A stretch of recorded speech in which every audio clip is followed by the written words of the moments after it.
Bienvenue dans la psy du business. Moi, c'est Marie Marchand, psychologue, docteur en psychologie et coach pour entrepreneurs. Dans ce podcast, on explore la face cachée de l'entrepreneuriat, ce que ta psychologie fait à ton business et ce que ton business révèle de toi. La psy du business, là où le business rencontre la psychologie.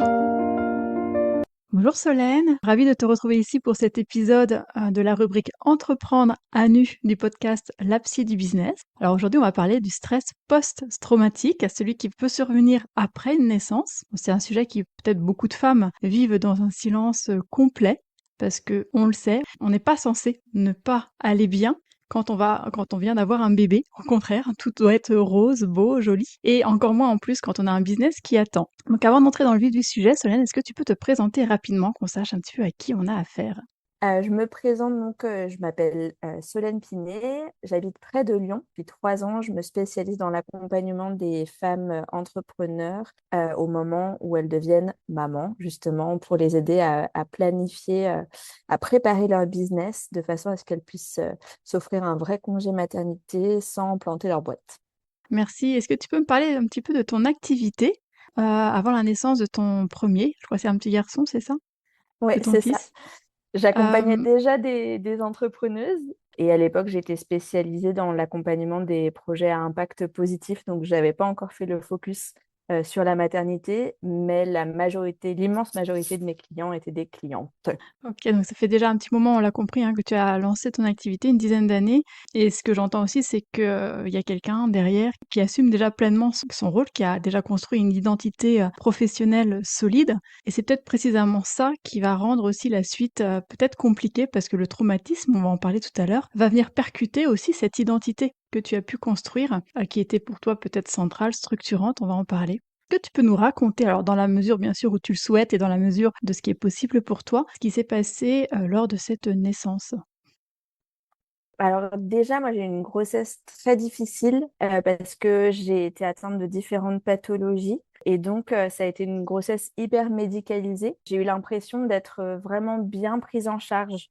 J'habitais à Istanbul, en Turquie, et les protocoles médicaux sont pas tout à fait les mêmes qu'en France. Et je me disais, quelle chance j'ai d'être ici. Le secteur de la santé fonctionne complètement différemment de la France. Donc, enfin, en fait, voilà, moi j'ai été suivie par un gynécologue et un hôpital privé. Et franchement, c'était l'hôtel 4 étoiles, quoi, le truc. Et donc, je suis arrivée à mon accouchement en étant extrêmement confiante envers l'équipe médicale, très contente d'avoir un accouchement médicalisé. Je voulais la péridurale, n'étais pas du tout attirée par un projet de naissance naturelle. La petite aussi particularité, c'est qu'en Turquie, beaucoup de femmes accouchent en césarienne. Ce sont des césariennes programmées choisies, contrairement à en France où c'est uniquement sur indication médicale. Et donc, c'était un petit peu difficile de trouver un médecin qui acceptait de faire les naissances par voie basse classique. Ce que j'avais trouvé, encore une fois, voilà, j'étais en confiance et je me disais, bah, j'ai de la chance de l'avoir trouvé lui. Il y a eu en fait une série de petites choses d'abord, puis de grosses choses ensuite qui se sont mal passées, soit avec des infirmières, soit avec le médecin de garde quand je suis arrivée, puis ensuite avec le médecin qui avait fait mon suivi de grossesse et qui avait été génial pendant ma grossesse et qui là, je sais pas si c'était le stress de l'événement ou il s'est transformé en quelqu'un de très froid, de très patriarche, de très c'est moi qui sais tout. En gros, il m'a quand même sorti à un moment arrête de crier et pousse. On est vraiment Mhm. passé du tout au tout. Et les choses qui ont été les plus traumatisantes, ça a été notamment une infirmière qui a inséré un médicament pour un laxatif pour se vider avant l'accouchement. Parce qu'encore une fois, ça, c'est un protocole qui n'existe pas en France, mais qui existe en Turquie, sans rien me dire. Donc, en fait, en gros, je me suis pris un doigt dans le cul sans qu'on me prévienne. Enfin, je le dis de manière Mhm. très trash parce que c'était en fait hyper choquant, humiliant. Il y a eu le fait qu'on m'a promis la péridurale, qu'en fait j'ai mis très très longtemps à l'avoir, qu'au final elle s'est estompée très rapidement et qu'on m'a dit oui, oui, on va la redonner, oui, oui, va la redonner. Et en fait, je ne l'ai jamais re-eu. Donc, j'ai accouché sans péridurale et sans savoir que j'aurais pas la péridurale, en fait. Et le dernier gros truc, c'était l'expression abdominale. Donc, pendant que je poussais pour faire sortir mon fils, il y avait un deuxième médecin qui appuyait très fort sur mon ventre. J'ai eu aussi de l'ocytocine de synthèse sans péridurale, donc c'est horrible comme, enfin c'est des contractions parce qu'après, depuis, j'ai réaccouché sans aide médicale aucune.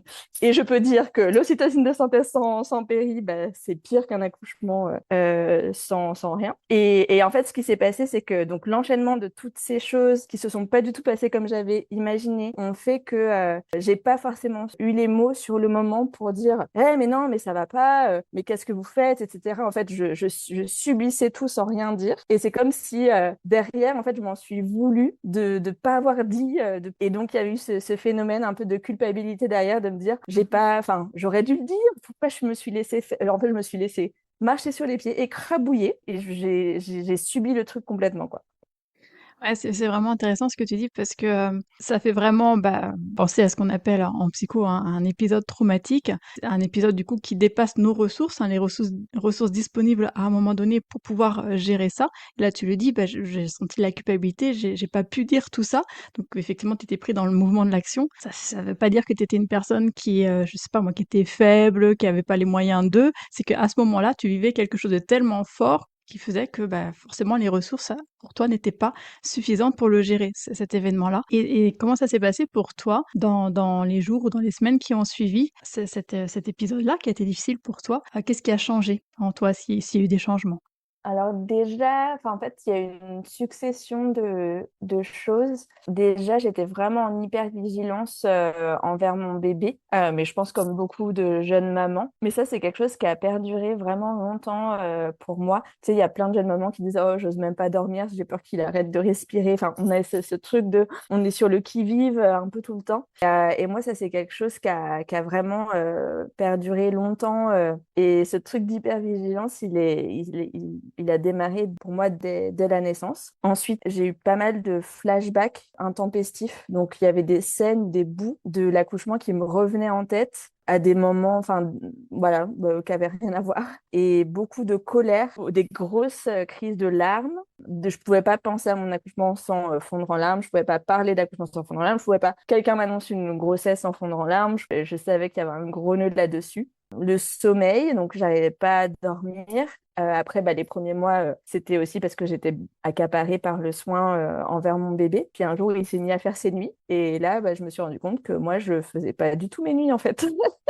Et donc, je pense que c'est à partir de ce moment-là où je me suis dit, il faut que je consulte parce que c'est pas normal, en fait. Normalement, quand le bébé se met enfin à dormir, on s'écroule de fatigue, bien content soit même de pouvoir aussi dormir. Donc, moi, j'avais pas à dormir plus de 1 à 2 heures d'affilée, en fait, parce qu'encore une fois, j'avais ce truc d'hypervigilance sur mon cerveau, il était tout le temps en train de mouliner, mouliner, mouliner. Et donc, je me revois dans mon lit à refaire des scènes de l'accouchement et à crier dans ma tête envers telle infirmière, ma belle-sœur, telle personne, telle autre. Et un dernier symptôme, entre guillemets, j'ai souffert de vaginisme. Donc, c'est la contraction involontaire du vagin qui empêche toute pénétration, que ce soit une protection hygiénique, que ce soit pour les contrôles que j'ai fait après. J'ai pas pu être contrôlée en fait après mon accouchement parce que du coup c'était impraticable.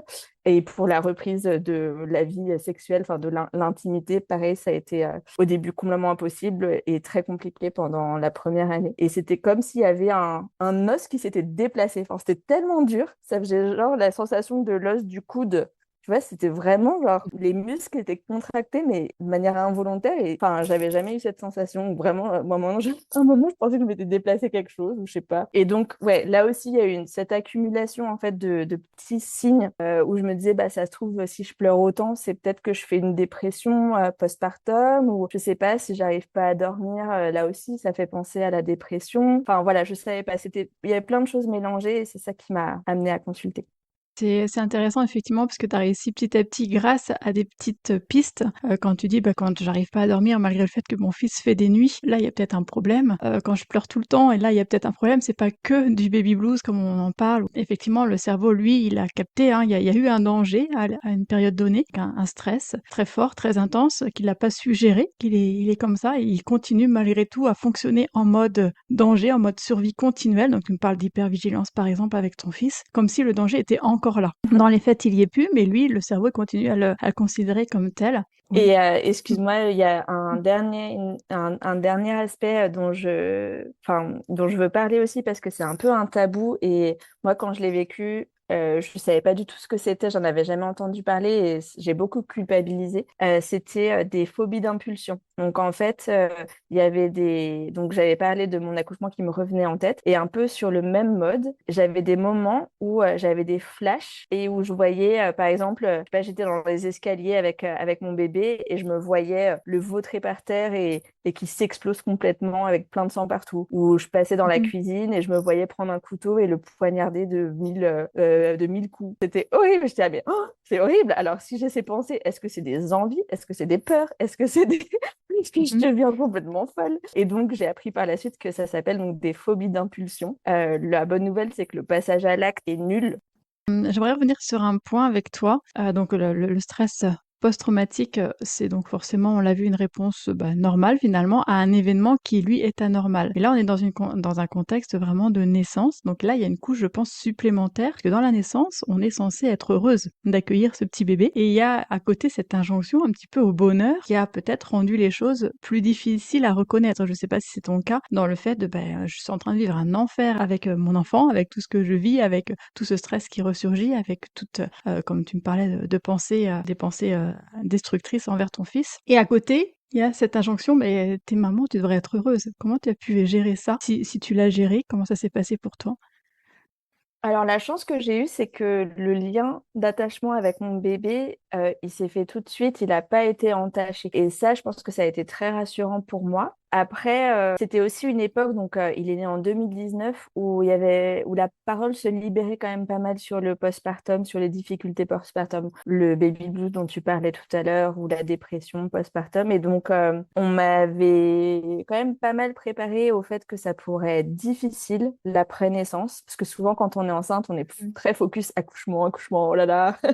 On voit ça un peu comme la ligne d'arrivée. On espère que ça se passe bien. On peut avoir pas mal de peur ou voilà. Et moi, j'avais pas mal de copines ou même des clientes qui m'avaient dit, ah oui, il y a l'après aussi et peut-être même surtout parce que c'est ça qui peut être compliqué. Donc, je pense que grâce à cette libération de la parole et au fait que mon lien avec mon bébé n'était pas entaché, j'ai pas tellement, tu veux, culpabiliser de ressentir parce que je pense que je m'étais pas non plus projetée dans un truc tout rose.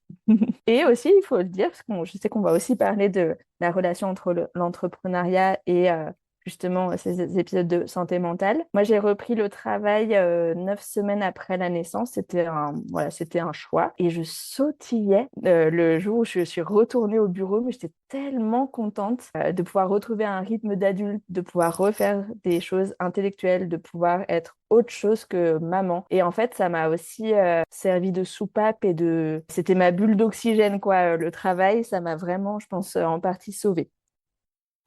Justement, on va en parler effectivement de cette reprise du travail. À quoi ça ressemblait pour toi, une journée de travail pendant cette, période? Bon, on le redit, hein, Mhm. après ce stress post-traumatique, tu as réussi à mettre des mots dessus, tu as été accompagnée quand même pour avancer, avec ces difficultés-là. Concrètement, dans tes journées de travail, qu'est-ce que tu arrivais à faire? Qu'est-ce que tu arrivais peut-être à ne pas faire? Comment ça s'est passé cette reprise pour toi? Alors, les toutes premières semaines, j'ai repris à temps partiel. Je tirais mon lait et j'avais pas beaucoup de lait. Enfin, c'était un peu compliqué pour moi Voilà, l'allaitement, c'est pas hyper bien passé. Et du coup, c'était un peu ça, finalement, qui me prenait le plus la tête. Mais, comme je disais, ça me donnait un truc intellectuel à faire. Et donc, typiquement, quand j'étais à mon bureau, devant mon ordi, ou voilà, que je faisais mes tâches, j'avais pas du tout ces flashbacks, voilà, ces trucs intempestifs. Par contre, sur le chemin, là, oui, ça pouvait venir.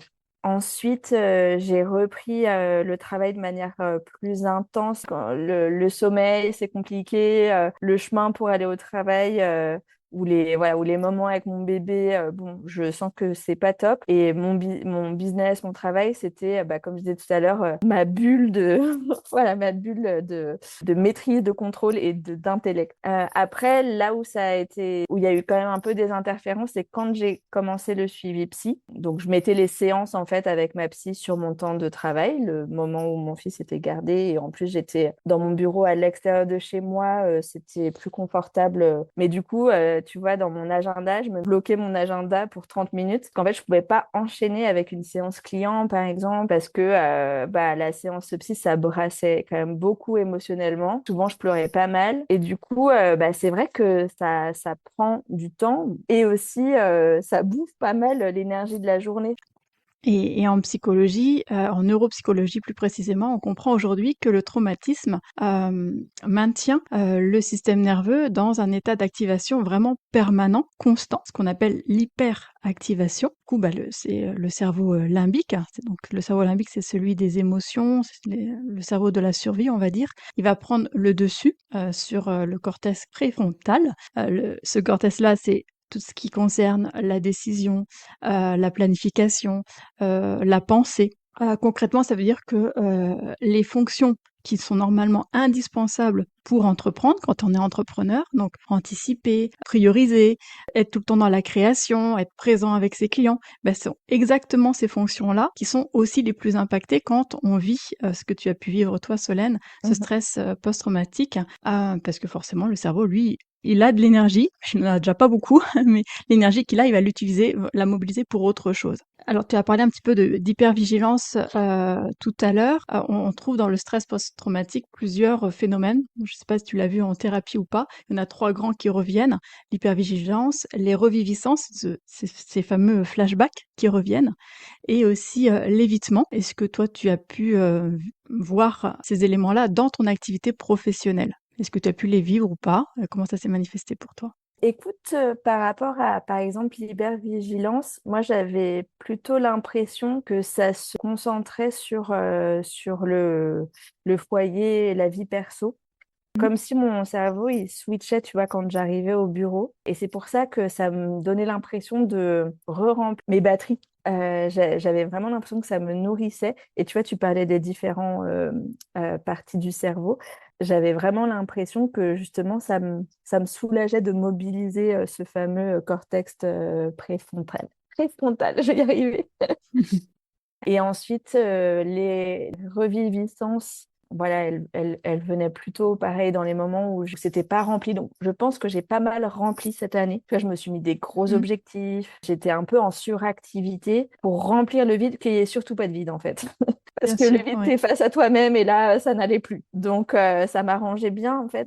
Voilà, c'était un mécanisme de survie presque, d'autant s'investir. Et pour le troisième élément, rappelle-le-moi. L'évitement. Moi, c'était vraiment éviter le contact avec le monde médical. Dans mon travail, du coup, là aussi, c'était une forme d'évitement peut-être, de me mobiliser sur des sujets qui n'avaient rien à voir avec la maternité. Justement, on a compris que tu as changé de cible, comme si tu aurais créé une nouvelle entreprise. C'est quelque chose de particulièrement complexe dans ton cas, puisque tu accompagnes aujourd'hui des femmes autour de la naissance et tu as toi-même vécu quelque chose de traumatisant. Comment tu as géré ça? Est-ce que tu as pu mettre des mots sur ça? Comment ça s'est fait?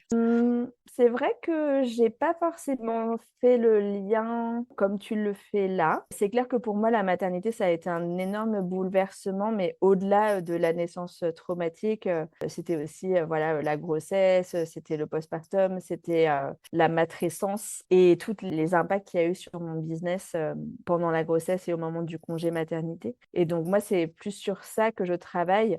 J'accompagne pas mes clientes à préparer leur naissance physiologique ou Mmh. pas. Par contre, oui, j'ai gagné pas mal d'expérience et d'expertise au sujet de la naissance parce que j'ai préparé un accouchement diamétralement opposé pour mon deuxième enfant. Et donc, je me suis beaucoup intéressée à la physiologie notamment. Typiquement, tu vois, quand on travaille jusqu'à l'accouchement, par exemple, il y a un plus grand risque qu'il y ait des complications, qu'il y ait un taux de césarienne plus élevé. Et pareil, si on reprend trop vite après l'accouchement, il peut y avoir des complications physiques, mais aussi psychiques. Il y a un taux de dépression postpartum plus grand, un taux de burn-out maternel plus grand.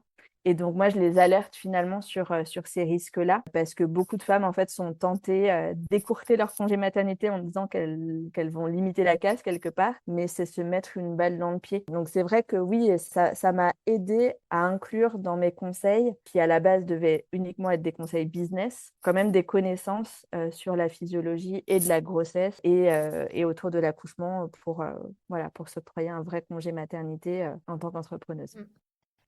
Qui est souvent une idée qui circule en milieu psycho, c'est ce qu'on appelle la croissance post-traumatique. C'est l'idée que traverser finalement un traumatisme peut, dans certains cas, attention, pas dans tous les cas, ouvrir de nouvelles capacités, ouvrir peut-être une profondeur différente.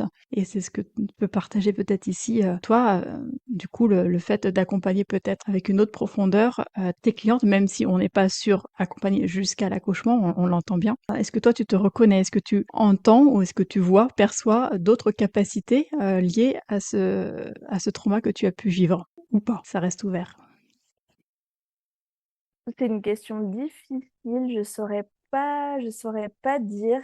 Peut-être que j'ai pas le recul nécessaire. Non, moi je dirais que le fait d'avoir vécu ce traumatisme et de devoir le gérer en plus de tout le reste, à savoir devenir maman, trouver un nouvel équilibre dans le couple, reprendre l'activité professionnelle, etc. C'est plutôt quelque chose je m'en serais bien passé, quoi. Après, ce que ça a quand même, ça a activé un feu intérieur qui était déjà un peu là, mais un feu féministe. Tu vois, les violences obstétricales, j'en ai vécu certaines. Ça m'a vraiment donné envie de militer ça a activé quelque chose en moi encore plus fort contre le patriarcat et contre le système médical Mhm. patriarcal et contre, tu vois, ce qui peut se passer autour de l'accouchement et l'historique de l'accouchement et pourquoi on fait accoucher les femmes dans telle position.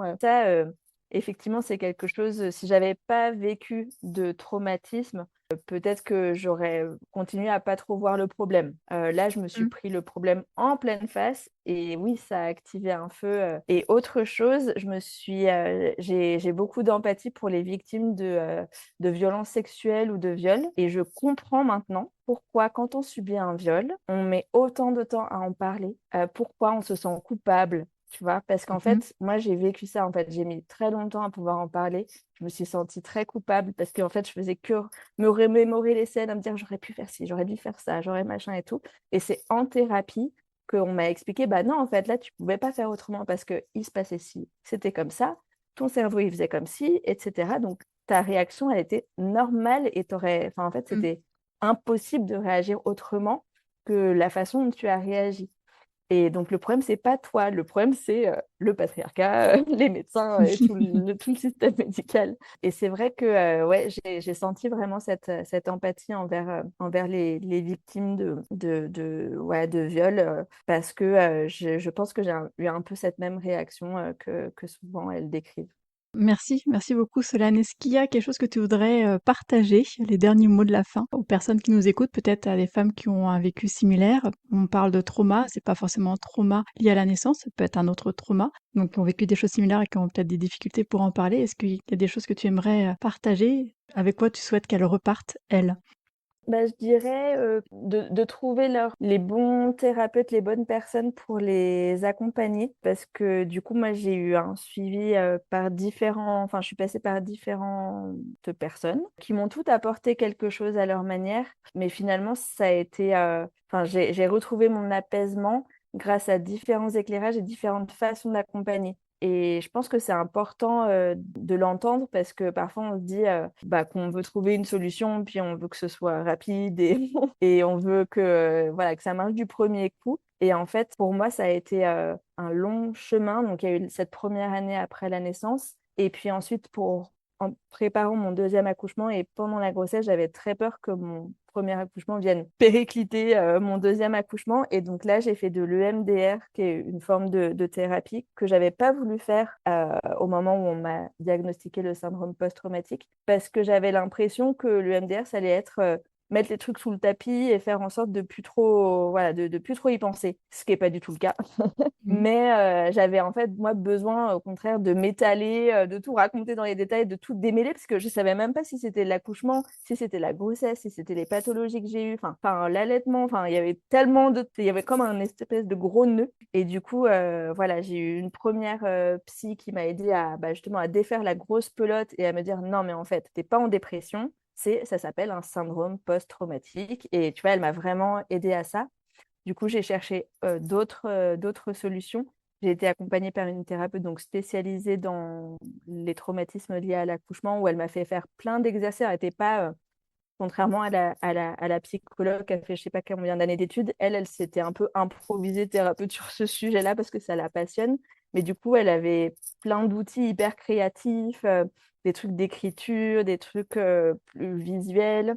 Et elle m'a écrit un récit d'accouchement que je peux partager avec mon fils, qui explique sa naissance sans occulter les choses qui ont été difficiles, mais aussi en mettant en valeur tout ce qui était beau et tout ce qui s'est bien passé.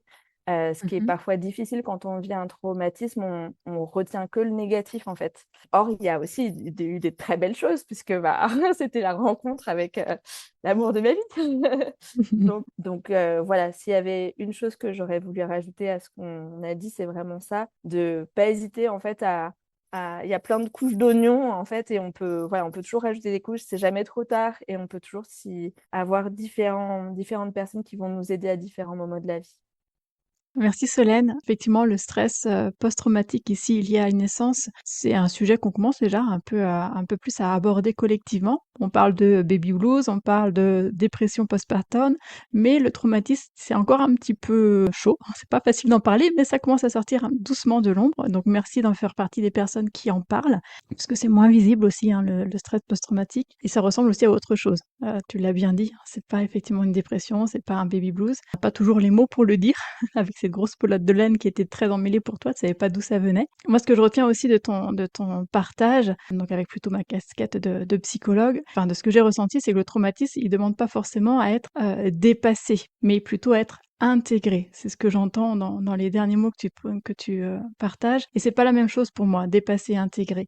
Dépasser, c'est quelque chose qu'on met sous la table, qu'on met derrière soi, tu vois, qu'on met sous le tapis. On veut tourner la page, on veut avancer absolument, et donc avec l'image de je reprends mon boulot tout de suite, je remplis, et puis je cache, et puis ça va peut-être me sauter à la figure un jour, mais je m'en fous, je regarde pas.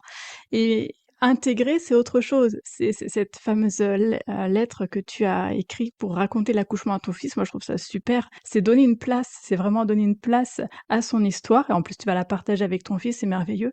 Et c'est une place juste, une place d'un événement qui s'est passé, ok, qui a laissé des traces, ok, on n'occulte pas les choses, mais qui fait partie aussi de ce que tu es devenu aujourd'hui. Une place qui ne dicte pas ce que tu es aujourd'hui. Et c'est ce que je trouve aussi intéressant dans ton témoignage. Merci Solène d'avoir partagé tout ça avec nous, d'avoir utilisé cet espace pour aborder ce sujet. Si tu veux aller plus loin, abonne-toi et laisse un avis. Tu peux aussi me retrouver sur Instagram pour continuer la conversation. La psy du business, là où le business rencontre la psychologie. À très vite.